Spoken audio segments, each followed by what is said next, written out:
I got superpowers, bitch! Oh! Oh! Air.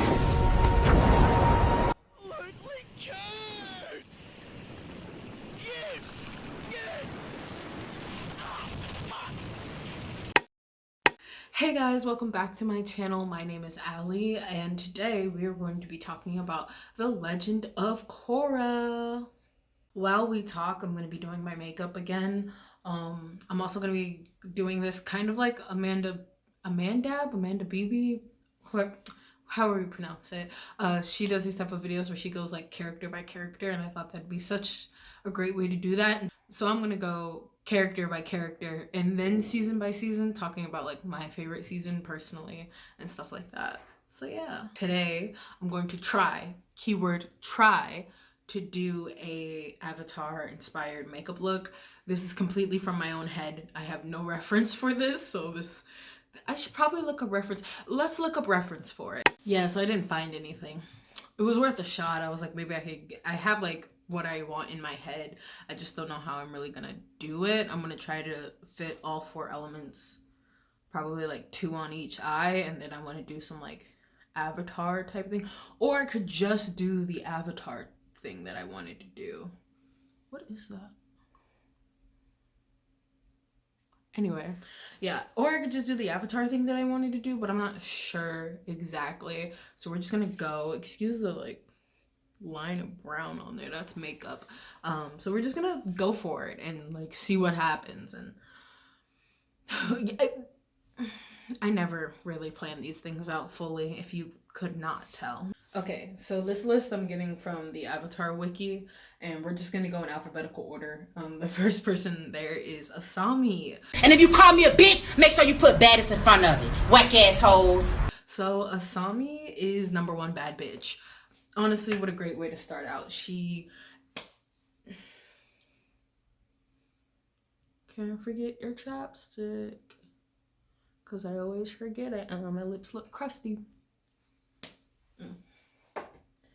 Anyway, yes, she is #1 bad bitch. Like, out of everybody there, the fact that like she's running her own company despite, you know, her father's shortcomings, the fact that she even forgave her father at the end was like and then he like you know the fact that that even happened, like, girl, she better than me. She real better than me, because after all that, like, I would have been like, you can rot in jail, I really don't care.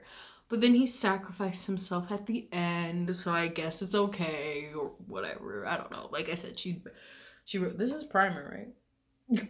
Yeah, I thought I was putting on the like other thing for a second. Anyway, but yeah, she definitely better than me. She is the smartest person, I think, both technically, like building stuff, and also like a strategy wise. I think she's the smartest. Like, I think she's come up with like all of the best plans that Team Avatar has had throughout the entire series. Also, she can fight, and she a bad bitch. Like, there's not much, like, she a bad bitch. There's not much else to say. She deserved better, definitely, from Mako and Korra. I'm gonna say that. Like, the both of them really needed to get it together. Luckily, Korra got it together in the end, and so when they got together, it was fine. I was like, okay, yes. But like, both of them, both Mako and Korra, low-key kind of like, Asami had to go through the ringer for the both of them, and I don't think that was right for her, personally, in my opinion. I'm just saying. The next person we have is Bolin. I love you, bitch. Oh my god. I ain't gonna never stop loving you, bitch. Oh my god, I kind of wanted to wait to talk about him, but we could talk about him right fucking now. Bolin is my baby daddy.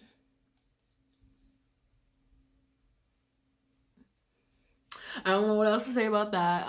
He can have my children at any point in time of the day. Another character that was put through the ringer because of Mako, and honestly, he deserved better.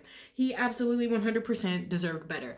I wish he would have learned how to platinum bend at the end, because the last season, everyone was like, oh my god, this thing is made of platinum. This giant mech is made of platinum. How are we gonna do this? Hold on, sorry, I gotta check. I have a mirror over here, and I'm just checking to make sure everything kind of looks right. Yeah. But yeah, they were all like, everything's made of platinum. This giant mech is made of platinum and we can't bend it. How are we going to do it? And they still were hinting at the fact that like Bolin could learn metal bending from Toph at the last season. Like he did learn how to lava bend and that was already fucking OP. But like also like the fact that they were hinting that he could also learn metal bending from Toph at the last season, but it like never happened. And I was just like, but why? Why did it never happen? It could have happened. It really just could have happened at the end of the season. But yeah, his brother treated him like shit. Mako treated him like shit for no reason. No reason at all. And then in season 2, was it season 2? Yeah, season 2, when he went off to go become a cop. We'll get to that. And Mako went off to become a star because he really was just like, all right, well, I'm gonna go do my own thing. And then Mako really tried to come back and act like, oh, nothing happened. Let's go do our thingy again. And then Mako said no. And I'm so happy that Mako fucking stood up for himself because fuck that man. If you can't tell, I got choice words for Mako. I really, really do. Love the way that looks. This is not a concealer brush. Does it say what type of brush it is on here? No, it doesn't. But like, I use it as a concealer brush at this point, or at least to like start spreading it out, and then I go in with my like foundation brush because that's just how I feel like doing. But yeah, but Bolin, like that man is some of the pictures that I'd be seeing in the like TikToks that people be making, I'm just like, oh, ooh, that man is fine. Anyway, but yeah, he definitely deserved better. Him and Pabu were like so cute. I'm glad he got together with April at the end. Opal. I'm glad they got together at the end. I felt like she was a good fit for him versus like all the other girls in the series. It was just kind of like a joke, but then at the end they were like, oh well, let's actually give Mako like an actual love interest, and I think that was really nice. And they even had like a little arc that they were given with the fact that he was with Kuvira. I love Mako's little moment where he was just like, wait, are we the bad guys? Like he had that kind of we are the bad guys moment, and I was like, everyone around him was kind of like, dude, Kuvira's a fucking dictator, and he's like, no, man, she bringing peace and prosperity, you know, not second guessing anything, which is like, okay, like he was trying so hard to like be a little adult and be all grown up, and then just to get used, and it's like, oh man. But he got it together at the end. I love him. He's obviously the funniest character on the show because, well, he's tied for funniest character, and we'll get to that character later, but like it's probably obvious who that character is. The funniest, tied for the second funniest character, tied for the first funniest character on the show. It's probably obvious who that is. But yeah, he's obviously supposed to be comic relief, but like I'm glad they didn't just stick to him being comic relief. I'm glad that they were like, oh no, we're gonna like actually give him like a little bit of a character arc and let him like grow up and stuff like that. I am not gonna forget to do my eyebrows this time. Every time I've like done makeup in the past like 6 months, I have just like forgotten to do my eyebrows. So we're not gonna do that this time. Or like I forget and then I go in later when I've already put like a whole bunch of shit on my face and it doesn't work out. So people like, obviously people pluck their eyebrows. That's obvious, but like I never really understood why until like I really watched someone like pluck their eyebrows on like this random ass Snapchat story I was watching, and they really got in like up close and personal and like showed. I should probably just use a spoolie, but I don't know where mine is, so. Hello? Okay, there we go. I understand why people don't show them doing this because it's a hot mess until it's not. Like, that's just my hair. So, like, I understand, like, when people were zooming in, they, like, cut this, like, part of their eyebrow off. Or trimmed it, rather. Plucked it. And, like, I didn't really understand, like, why people, like, pluck their eyebrows. And now I understand, because they can get unruly sometimes. Okay, the next character is Boomy. Okay, so when I said there are 2 characters tied for the funniest character on the show, I meant 3. There are 3. These next 2 characters I'm gonna talk about, all 3 of these characters, Bolin, Boomy, and the next character I'm gonna talk about are all tied for the funniest people in there. Like, they're all meant to be comic relief. Ooh, that...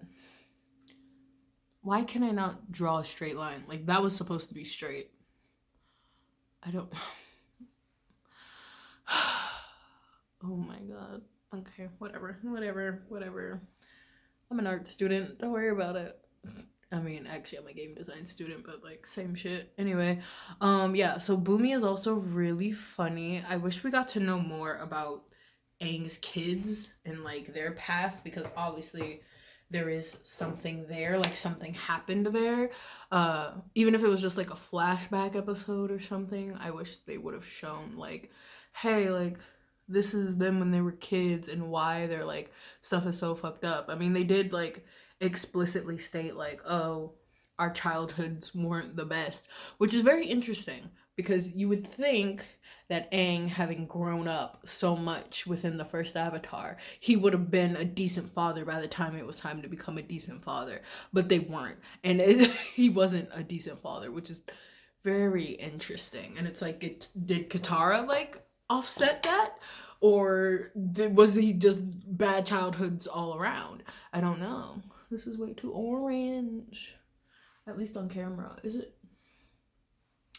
We'll see how it blends out. But anyway, yeah, I really like Boomy. I like that Boomy learned how to airbend. I'm really happy for that. At first I was like, oh man, but it's like nice having like a non-bender who like can still do stuff in the family. But then like I really thought about it.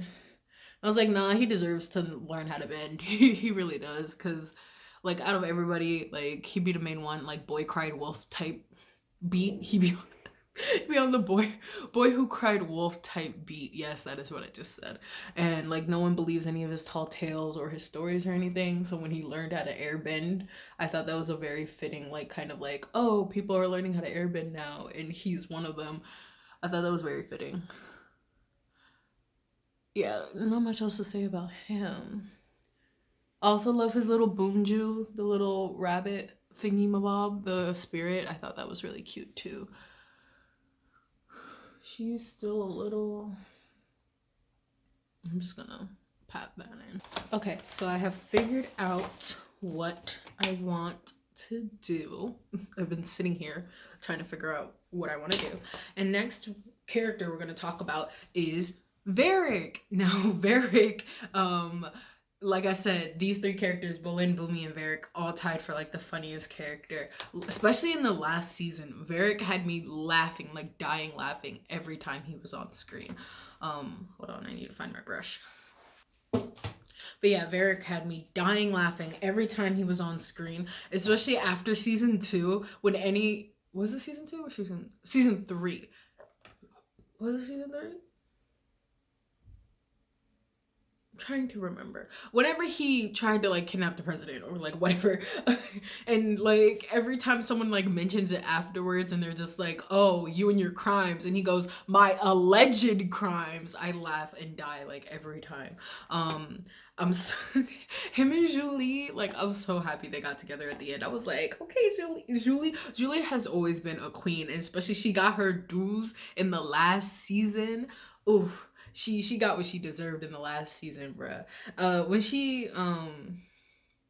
When she like betrayed them and went to the other side, I knew she was lying. I knew she was lying from the beginning. I didn't even need Toph to tell me. Like, a girl knows what she's doing. She knows what she's doing. Also, like, she knew Varrick was gonna like apologize to her like eventually. So like, she knew she was on the right side. Every time I put on eyeshadow, I make a gosh darn mess.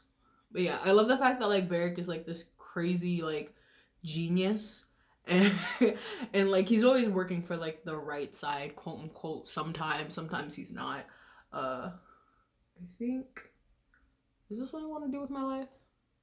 Yes, it is. Okay. Like I said, I didn't really have a game plan. I had just this idea in my head. I didn't even draw it out on paper. Like some people, real makeup artists, actually like draw their shit out on paper before they actually start. Not me though, not me.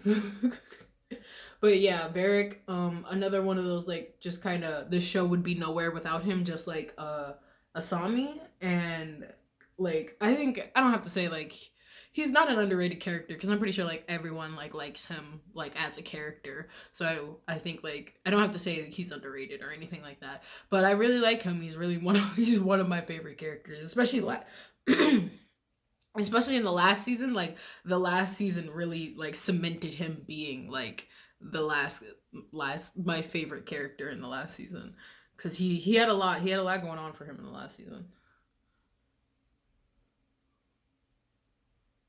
Next character, Janora. Oh my god, Janora. And girl, she is I was not expecting her to be, or any of what's his face's children. Why can I not remember the dude's name? Tenzin. I was not expecting any of Tenzin's children to really be pushed in the forefront of any type of plot, but I'm like really glad that they were, especially like significant plot. Like again, one of those, the show would be nowhere if it wasn't for Janora. Janora, another bad bitch. She's just so cute. She's so cool. When she had a little crush on what's his face in the 3rd season, I was like, okay girl, what you going through, little puberty, little crush, I see you. Yeah, she's so cute and so powerful. Like as soon as she started seeing spirits, I'm like, she can see spirits? Yes girl, yes please.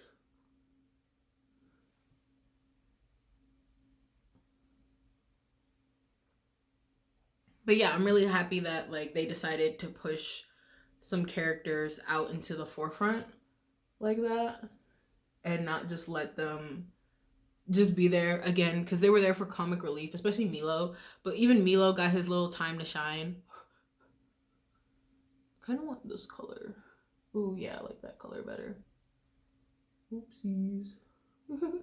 Not me using the same brush to do both colors. It's fine. It's fine. It's fine. Okay. All right. Next character. I'm gonna skip over Korra for now. We'll come back to her at the end. Is Kuvira. Oh my god. Roll the clip. All the energy from your weapons while the new portal had lasted within you. Why did you save my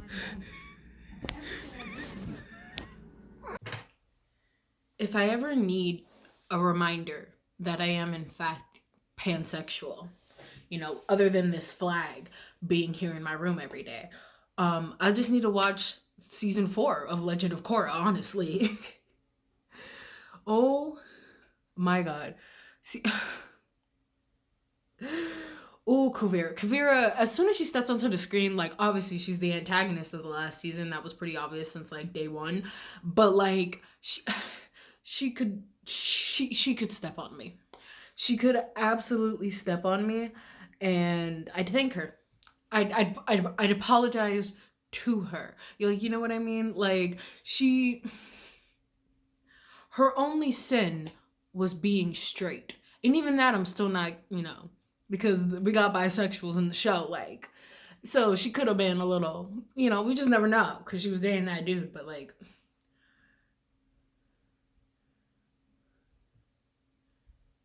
point is, I want Kuvira to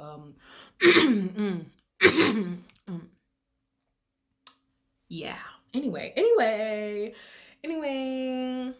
personally, she is she's tied for second. She's tied for second with Zahir in terms of favorite villains.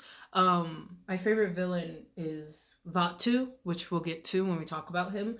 But Zahir and Kuvira are tied for like my second favorite. Just literally just because Kuvira, she just commanded like so well. Like Zahir had like plot behind him, which is why he's like in the second favorite spot.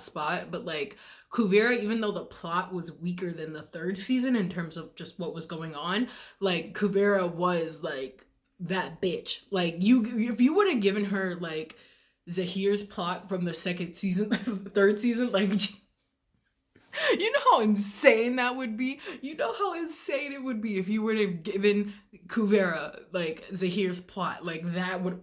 Because, like, the way that she just commanded, like, everybody around her was just... Ooh, ooh. Like, I was rooting for her at some points. Genuinely... I was genuinely rooting for her at some points during the show because of just how like easily she could just command a room and obviously like get people to follow her and things like that. Once again, she could step on me. And Kuvera, if you're out there, especially in that last fight she had with Korra where her hair was like all disheveled and like fucked up. Okay, I don't know why I thought this would work. I was trying to do like some type of brown on my eyelid and it just looks disgusting right now. I'm tempted to just do purple. Would that work? That's kind of weird. It's now making it look like I have a black eye. I was trying to do brown, but I am brown, so I don't know how I thought that was gonna work on my skin. I don't know. You know what? As long as let me just blend it, and then we're gonna leave it. We're gonna leave it. All right. Anyway, next character is Kaya. I'm gonna be pretty quick about her because I feel the same way as I do about Boomy, and just like Tenzin was a horrible brother. It was kind of random, but he was not a good brother, like at all. I guess I should use light blue. Do I have a light blue for air? I'm trying to do air. And I guess I could do white. Will this white even... Ew. We'll see how this ends up on my skin. Yeah, Kaya and Boomy definitely deserved better / more in terms of... I guess I could have used green. I'm so dumb, and now I look crazy. Okay, I like... let me see if I can just wipe that up. I like somewhat fixed it. It looks weird on camera. It looks really ashy on camera, I should say. But once I start doing the liquid eyeliner, I think it'll fix itself. Hopefully, fingers crossed. Anyway, next character is Lin. Another woman who could step on me. Yes, thank you. Thank you, Korra, for providing me these people. Hold on, let me set up. I'm gonna be using the Cut Creaser by Melop's liquid eyeliner again. I love this thing so much. If it'll open, I'm gonna try to draw like some type of shapes on top of the eyeshadow I just did. Let's see if it'll work. But yeah, Lin got deep mommy issues, but we knew that. That's okay. That's okay. We love her anyway. She's very strong. Like I said, she could absolutely step on me and I'd thank her. The fact that her and Tenzin used to date, like that being like a little twist, it really fucked with me. Because I was really just in there like, this man has a whole life and kids now. Like, and you still like work with this man professionally. I really couldn't. I'd move states. Goodbye. Like, I'm not gonna be a part of this. Thank you. Okay, next character that we are going to talk about, I gotta kind of move along these, is Mako. Oh my god. Okay, Mako.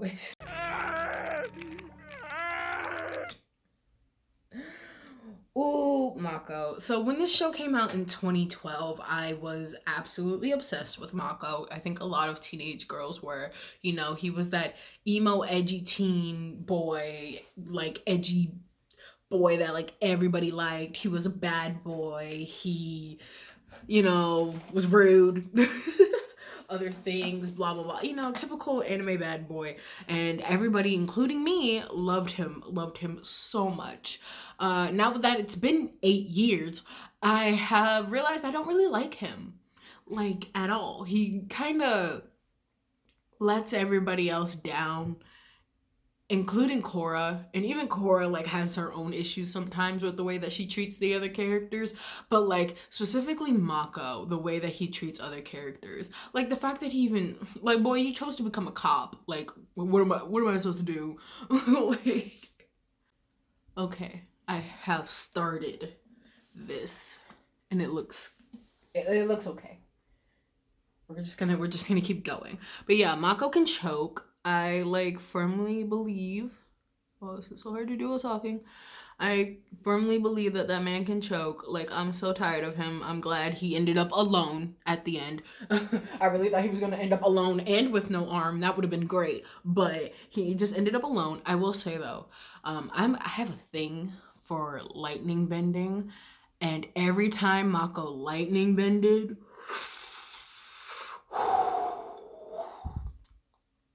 I reverted back to my 12-year-old self, because seeing that man lightning bend really did things to me. It did things to me. Okay, so next what I'm gonna do is do a hyperlapse.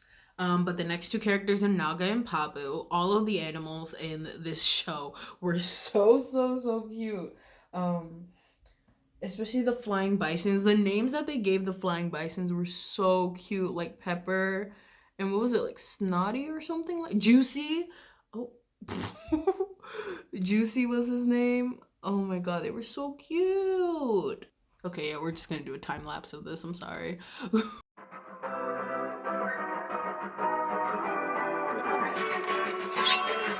So the next character that we're gonna talk about is Su Yin Beifong.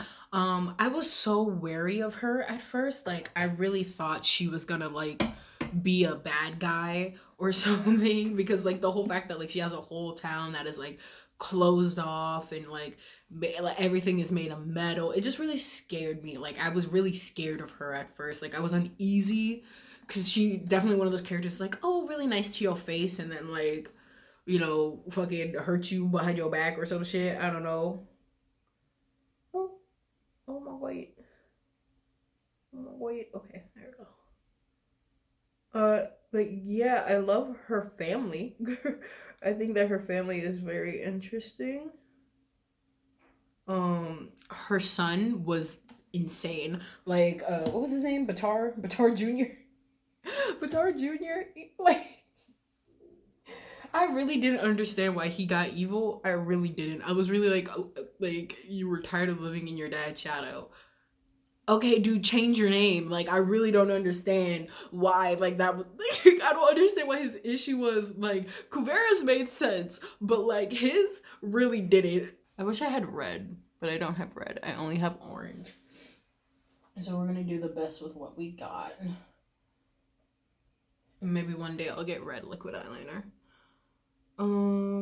But yeah, so her whole family, the whole Beifong family, I love them a lot. I especially love the twins, because they were looking kind of cute. They were looking kind of cute. But overall, yeah, I'm glad Lin wasn't a bad guy. But I think Kuvera was making some sense when Su Yin didn't want to like try and unite the like Earth Kingdom. It made sense, but also at the same time, it was just kind of like, well, something needs to be done. You can't just do nothing. Like, shit's in chaos right now. You can't just do nothing. And she was just like, I'm just gonna leave it and let it be. Yeah. So I just wish she had done like a little more, you know? I wish she would have given me a little more. But that's okay. We have plenty of other characters to do that. So the next focus. Hello. Okay. The next character we have is Tenzin.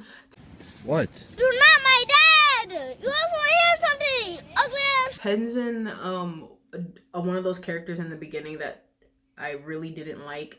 He definitely had to grow on me. Because I was really like, this man is here. Like, I flip-flopped between being on his side and being on Korra's side. Just because, like, sometimes he would be making sense, but he so obviously kind of had, like, this teacher complex. Or, yeah, teacher complex. Is that a thing? Yeah, he so very obviously, like, had one of those. And it got kind of annoying, especially later in the later seasons, when he was telling adults what to do. It's like, okay, you could tell like Korra what to do fine because you're her mentor, but like trying to tell other adults what they should and should not be doing, it's a little much. It's a little much for me, but he definitely grew on me. Especially once his daughter like became, when she was able to like go to the spirit world and connect with spirits and stuff like that, and he had to go through his own little thing and realize like I'm not gonna be exactly what my father wanted me to be or had my hopes to be, and I have to kind of get over that. I thought that was a really nice little character arc for him, like when he was in the fog in the spirit world. Also, speaking of spirit world, can we talk about the fact that they just like, oh, here's Uncle Iroh, and he's just chilling in the spirit world. He didn't have to. So instead of dying, he was just like, I'm just gonna go to the spirit world. I will catch y'all later. Like, is everybody in the spirit? Like, everybody who died, are they in the spirit world, or is there actually like a afterlife, and you can either choose to chill and stay in the spirit world if the spirits will let you? But I thought that was fitting when he showed up. I thought like, I was definitely like, oh my god, like when he showed up I was like crying. I was like, oh my god, it's Uncle Iroh. I think everybody like flipped out when they saw him for the first time in Korra. But yeah, back to Tenzin. I think, yeah, he definitely grew on me as a character, and I'm very glad that he got his little character arc and became slightly less annoying. The next character is Tonorak. Which I'm pretty sure Tonorak, that's Korra's father, right? I don't know. I forgot. I totally forgot Korra had parents. Like, I'm not even joking. For like, because like after the second season, like her parents were just so absent for so long that like after a while I pretty much just forgot that they existed. And it really made sense the way that she acted towards him when he did come back and like was like an active participant in the show, because he was really like, he wasn't kind of trying to act like, hey, like, I'm your father, remember me? And it's like, no, sorry dude, I really don't. And then like to like keep all the stuff that he kept from her as a child, like I'd be pretty upset too, not gonna lie. Okay, I am back. I did some lines going Anyway, I did some lines going down, and now we're gonna move on to the other eye because I'm running out of characters. The next character is Zahir. They don't have all of the characters on here. They don't. That's weird. They don't have all of the characters on this wiki. This wiki is not a very good wiki. But anyway, next character we're gonna talk about is Zahir. Zahir. People talk about like season 3 as like being the best season, and I really like, I get it, I do, especially because the plot was very like, whoa, like it was a lot deeper and a little bit darker than the rest of the seasons have been. But also I think Zahir, not that he's a weak villain, but just rather without the plot of him being there wouldn't be much there. Like his character was very like, he could have easily been like a wise old man who went down the wrong path. That's what I keep getting from his character. What is happening here? Oh, there's a winter storm warning. Interesting. Okay, so yes, I did overall like Zahir as a character, especially for like what he posed as a challenge to Korra, where like everyone else could have been reasoned with. I think Kuvira and Amon, or what was his name? His real name? What was he? Tarlok? Yeah, I think like those people were reasoned with and they were able to be reasoned with, but like Zahir was obviously just very radical, and I always like villains that pose a point, and Zahir definitely posed a very good point. You know, obviously it's like, do you want to go about this the way of violence or the way of peace, pretty much. That's what I got from him as a character and what he had to offer to Korra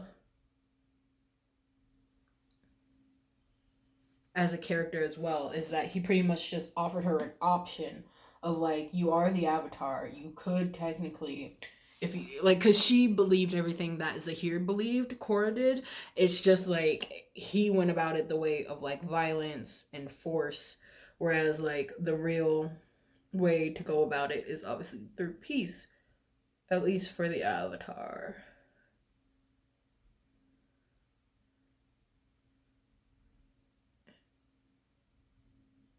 The one time I need to draw not straight lines, and my lines are coming out too straight. But yeah, like I said, Zahir is tied for the second best villain. I think Kuvira and Zahir are tied as villains. I think if Kuvira had been like a little bit more boring as a character, because her what was I saying? Her plot, the plot that Kuvira was given as a antagonist isn't the like strongest compared to like someone like Zahir, but the fact that like not only was her voice actor amazing, but also like her character in general is just really good. I think that like pushes her up to that second spot, whereas Zahir, I think his character was really good and he had a really good plot behind him as well. So I think that's why that also pushes him up to that second spot. If I had it my way, it would just be Kuvira at number 1, but I gotta put my aside and just like look at this objectively from how I enjoyed the seasons.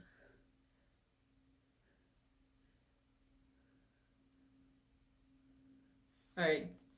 That's it for the characters that are on this A to Z list, aside from Korra, which I want to get to last. But I want to talk about the other villain, my number 1 villain, and that is Vaatu. I think Vaatu is the number 1 villain because I think there's just nothing above him, if you get what I mean. Like, there's nothing above him. Like, you can't get more than, like, the God of Chaos. Like, you can't go above him, which is, like, they probably should have saved that plot line, I feel like, to the end. But, like, everything built off of each other in the world, so I can see why they did that. But like the fact that like Vaatu was like very like, is it, if like Vaatu wasn't defeated or wasn't put away, then like it would just be there would be no world pretty much. So there would be no Zahir, there would be no Kuvira. So you know, it's kind of hard to follow up, and I think it was like comparatively, like I know people say because of the first part of season 2 where it was just Mako and being fucking annoying as shit, it was very hard to like the season. Like some people put that as the worst season because of the beginning. On the contrary, I put it as one of my favorite seasons because of the latter half. Episodes like 7 through 14 were so good. Like the episodes where they go back in time and like see the first Avatar, and then like when Korra had to go into the spirit world and then Jinora got her powers and like stuff like that. Like I thought that shit was like really, really interesting and really, really well done, and also very, very pretty. The like art style of when they went back and talked about the first Avatar, and it was like very like traditional like Asian art.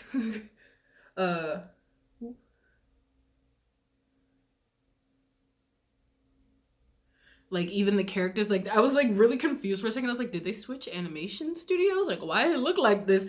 And like I wasn't complaining, but I was like, oh, why it look like this? And then it like clicked to me like, oh, this is supposed to, not only is it telling a story, so it looks like a storybook, but they're also like showing that it's ancient without being like, hey, this is an ancient thing that's happening. And I thought that was really, really cool. It was also just really fucking pretty. Like I can't wait to buy Avatar art books. Yeah, okay. Yeah, okay. Okay, I've decided I'm just gonna use the light blue again on this side for air. Also, I think I'm just gonna kind of clean up the rest of this instead of like trying to redo the actual shadow itself, because I'm lazy and I don't feel like I would also have to like redo this, and I pointed at the fucking camera. I would have to redo this, and I don't really want to redo that, so we're just gonna work from there. But yeah, I think Vaatu, a really good character in terms of like a big bad evil. I think I love how every character and every antagonist in Korra posed not only a physical threat to Korra, but also a like mental threat to her. Like in the first season when she had to go up against Amon, she was very scared about like getting her bending taken away. Oh my god, okay, hold on. Yeah, she was very scared, rightly so, about like getting her bending taken away. And she didn't like really know, and it was like her first really big role as the Avatar. Hello, can we go up please? Oh, she don't want to go up. Okay, whatever. She looks a little janky because she doesn't want to go up my eyelid.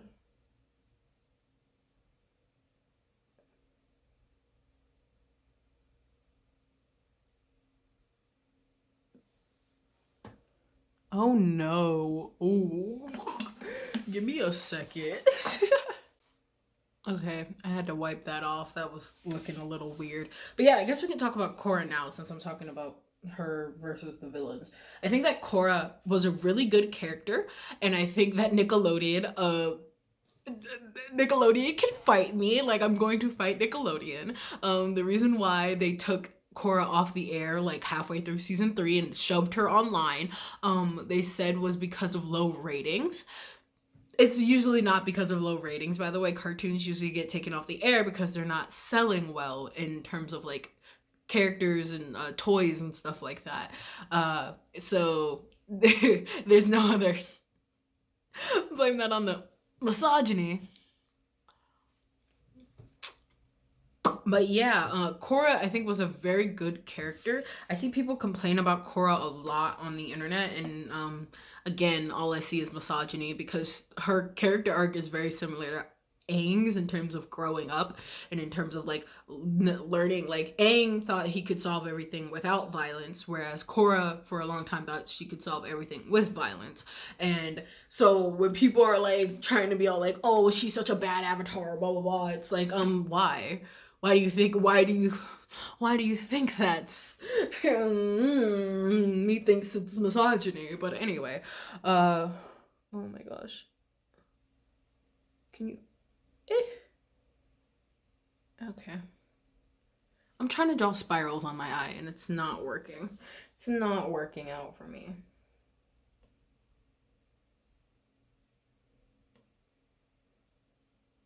Oh, now it kind of is.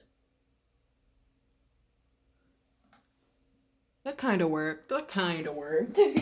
But yeah, I like the character arc that Korra goes through, especially in the last season when she's dealing with PTSD. Like, and she sees like this version of herself like trapped and changed and shit. Oh, that was so. I felt that. I just like thought that was really cool and like really like scary. The way that they presented it was scary enough to like, I was like, okay, all right, girl, what the like, what is happening here? I also really loved her going through the spirit world for the first time when she got trapped in that forest when she was looking for Janora, and she turned into a child like that. Oh, and then she met Uncle Iroh for the first time. Ooh, lordy, hold on. Oh no.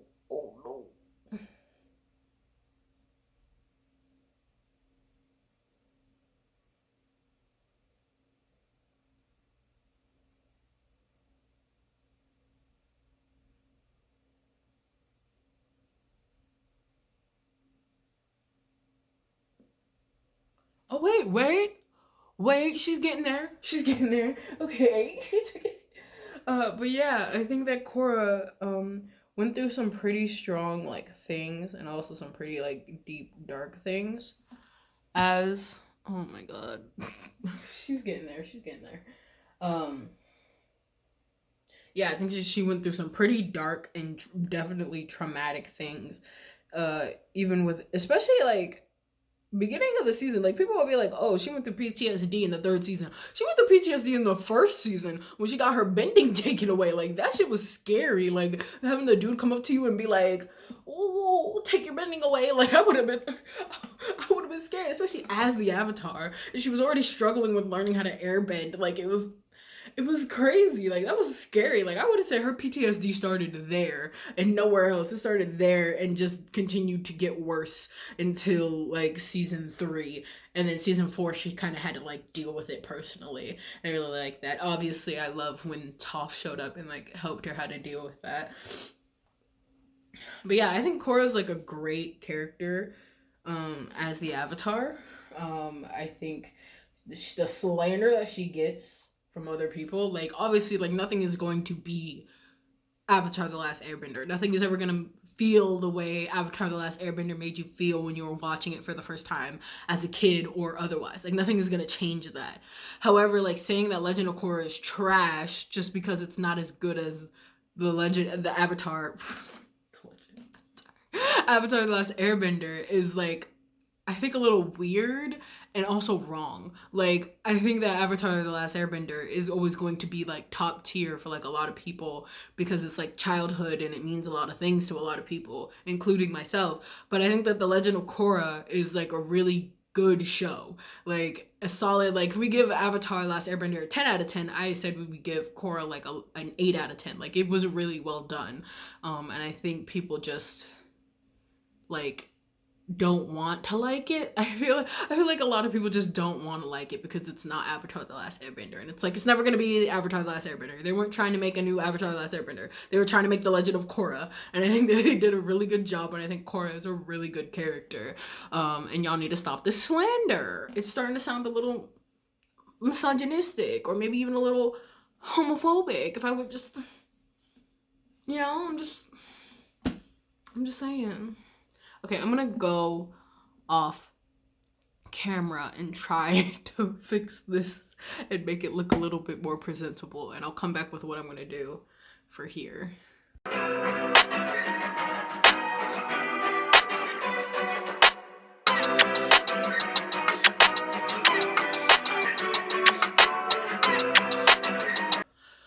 Okay, we're back. Next, what I'm going to do is I'm gonna do a little bit of like cracking along the eyes, see how that turns out. But yeah, so to close this out, I think I'm gonna talk about my favorite seasons slash moments. I already talked about how in season 2, how they had the like going to the spirit world and like all of that. That is definitely one of my favorite seasons. The latter half of that season, like season 2's 7 through 14, episode 7 through 14. Season 4 was a really good season. I'm sad that it didn't get a proper ending. Like, I don't know if you like could tell, but when you watch it, like the last like episode isn't really a proper ending. I know that like they do eventually talk about the like Korra and Asami going to the spirit world and whatnot, like on a vacation, but it really is just kind of like we're gonna go to the spirit world, okay, yep, let's go, and then like that's it. So there wasn't really much of a grand ending, and you can just tell like the people who like created it were very rushed, and it makes me sad because like obviously it was a really good show, and I think it like deserved more than what it got, not only just from Nickelodeon but also from like other fans and stuff like that. Yeah, so that's one of my favorite seasons, season 4. Season 3 also is a really big contender, so I guess if I had to rank them, like if I absolutely had to rank them, it would probably be season 3 as number 1, and then season I just can't, like, I want to put season 2 up there very high, but like because of episodes 1 through 6, it's like I can't with a good conscience like do that, even though I really really want to. I'm getting text messages. I never get text messages. But yeah, I really want to put season 2 higher because of episodes 7 through 14 were just phenomenal. They were really good. Whereas like episodes 1 through 6, and honestly, it's like that in a lot. I went really far down on that one. Oh well. It's like that in a lot of. In every season. I did not mean to go that far down. Hold on. No, we're just gonna keep it. We're just gonna keep it. In every season, like episodes like 1 through 5 really like are slow, and it's a lot of build up, which I think is good. Okay, my camera ran out of battery. Not battery, ran out of storage, my phone. So I forgot what I was saying. Oh yeah, the seasons start off pretty slowly. It's not a show that is meant to be binged watched, I don't think, because it obviously came out on TV. It was a week-to-week thing, so the pacing is obviously slower. So I can't really say like, oh, I thought the pacing was slow, because it was a TV show meant for TV. And when you have a TV show that's meant for TV, the pacing is going to be a lot slower to have that build up for the last couple of episodes.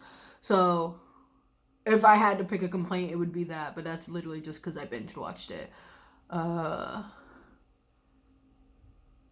yeah, overall, I think it's a really good show. I think people don't give enough credit to it, where credit is due. See, this one looks wild than this one. I'm like Jenna Marbles. I have the too much gene. Don't know when to stop.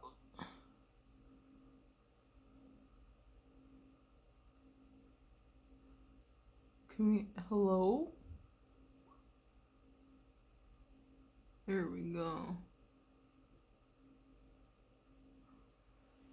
Okay, we're done.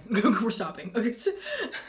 All right. I'm gonna put mascara and lashes on and stuff like that, and I'll be back with the final product. Okay, so this is the finished product.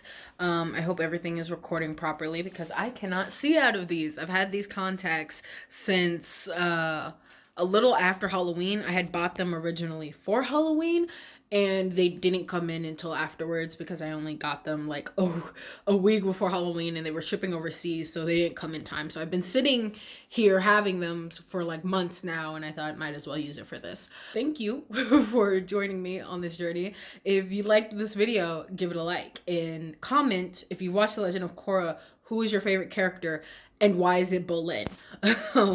You can follow me on all my social medias. They are linked down below. You can come join me, come talk to me about anything nerdy or whatever. You can also watch any of my old videos, my more recent last videos I've done. Oh my gosh. The last videos I've done, TMNT review, that was the most recent video that went up last week. And if you want to see more makeup, I have a Haikyuu kind of get ready with me makeup video that I did, where I talked about season 4 of Haikyuu. That's the first video I ever did, so yeah, check that out. So thank you so much for watching, subscribe, and I will see you next week.